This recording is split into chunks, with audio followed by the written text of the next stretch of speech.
Hello दोस्तों। श्रीमद् भगवत गीता के द्वितीय अध्याय जो कि सांख्य योग है, उसके श्लोक 1 से 10 का वीडियो का लिंक मैंने इस वीडियो के डिस्क्रिप्शन बॉक्स में दिया है। तो आज हम पढ़ेंगे श्लोक 11 से 30। पिछले श्लोक में हमने पढ़ा कि अर्जुन भगवान श्री कृष्ण से कहते हैं कि वो ये युद्ध नहीं करना चाहते, और भगवान श्री कृष्ण हंसते हुए अर्जुन से ये शब्द बोलते हैं। श्लोक 11 में भगवान श्री कृष्ण अर्जुन से कह रहे हैं कि तुम पांडित्यपूर्ण वचन कहते हुए उनके लिए शोक कर रहे हो जो शोक करने के योग्य नहीं है। जो विद्वान होते हैं वे ना तो जीवित के लिए और ना ही मृत्यु के लिए शोक करते हैं। श्लोक 12 में भगवान श्री कृष्ण कहते हैं, ऐसा कभी नहीं हुआ कि मैं ना रहा हूँ या तुम ना रहे हो या ये समस्त राजा ना रहे हो, और ऐसा कभी नहीं होगा भविष्य में कि हम लोग नहीं रहेंगे। श्लोक 13 में भगवान कहते हैं कि जिस प्रकार शरीरधारी आत्मा इस शरीर में बाल्यावस्था से जवानी की ओर और फिर बुढ़ापे की ओर निरंतर अग्रसर हो रही है, उसी प्रकार मृत्यु होने के बाद आत्मा ये शरीर त्याग कर नया शरीर धारण करती है। तो धीर व्यक्ति ऐसे परिवर्तन से मोह को प्राप्त नहीं होते हैं। श्लोक 14 में भगवान श्री कृष्ण कहते हैं कि हे कुंती पुत्र, सुख तथा दुख का क्षणिक उदय और काल क्रम में उनका अंतर्धान होना सर्दी तथा गर्मी की ऋतुओं के आने जाने के समान है। हे भरतवंशी, वे इंद्रिय बोध से उत्पन्न होते हैं और मनुष्य को चाहिए कि अविचल भाव से उनको सहन करना सीखे। श्लोक 15 में भगवान श्री कृष्ण कहते हैं कि हे पुरुष श्रेष्ठ, जो पुरुष सुख तथा दुख में विचलित नहीं होता और इन दोनों में सम्मान भाव रखता है, वह निश्चित रूप से मुक्ति के योग्य है। और श्लोक 16 में भगवान कहते हैं, तत्वदर्शियों ने यह निष्कर्ष निकाला है कि भौतिक शरीर का तो कोई चिरस्थायित्व नहीं है, किंतु आत्मा अपरिवर्तित है। उन्होंने इन दोनों की प्रकृति के अध्ययन से यह निष्कर्ष निकाला है। श्लोक 17 में भगवान कहते हैं, जो सारे शरीर में व्याप्त है उसे ही तुम अविनाशी समझो। उस अव्यय आत्मा को नष्ट करने में कोई सामर्थ्यवान नहीं है।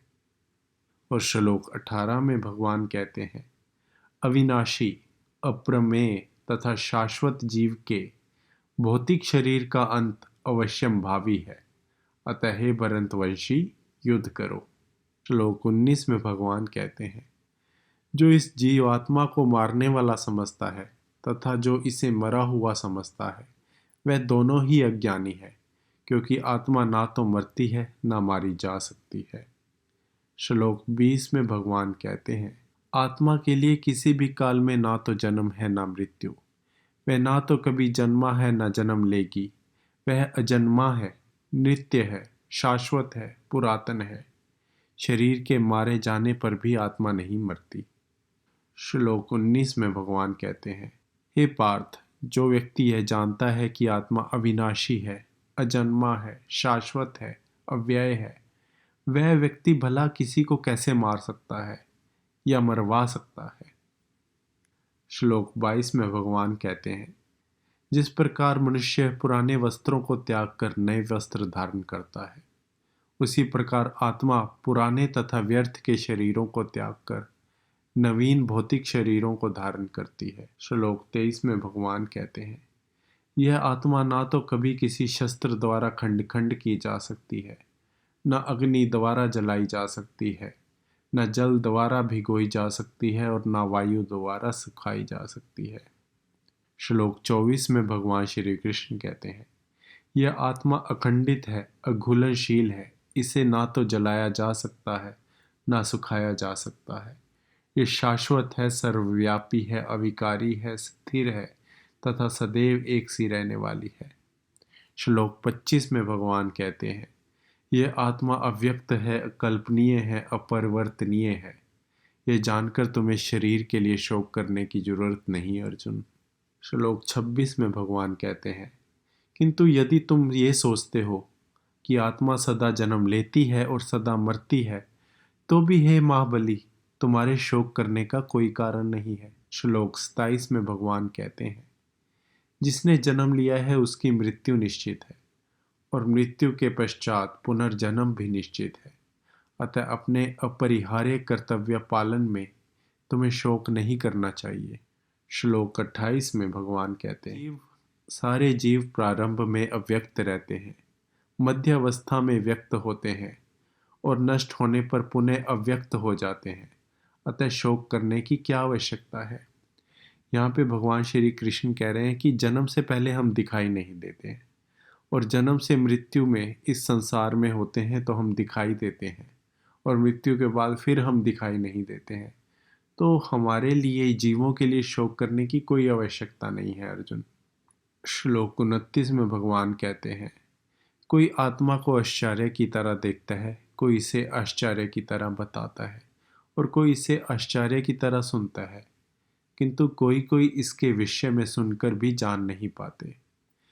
तो आश्चर्य की तरह देखना, बताना और सुनना, भगवान ये कहना चाहते हैं कि आप एक बहुत बड़ा शरीर देखेंगे, उसमें भी आत्मा है, और एक छोटे से छोटा शरीर, चाहे वो जानवर का हो, कीड़े मकोड़ों का हो या कोई माइक्रो ऑर्गेनिज्म का हो, उसमें भी एक आत्मा है।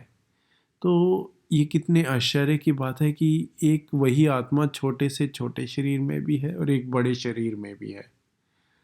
और अगर आप यही आत्मा का ज्ञान किसी दूसरे मनुष्य को भी देना चाहोगे, जो भौतिक सुखों में पूरी तरह लिप्त है, जो अपनी इंद्रियों को तृप्त करने में लगा हुआ है, तो उसको आत्म योग का ज्ञान भी देना चाहोगे तो भी वो इस ज्ञान को प्राप्त नहीं कर पाता है।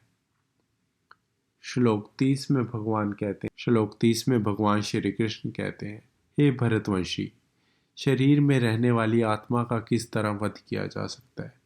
अतः तुम्हें किसी भी जीव के लिए शोक करने की आवश्यकता नहीं है, इसलिए उठो और युद्ध करो। यहाँ पर मैं भगवत गीता के श्लोक 11 से 30 का समापन करता हूँ। जय श्री कृष्ण।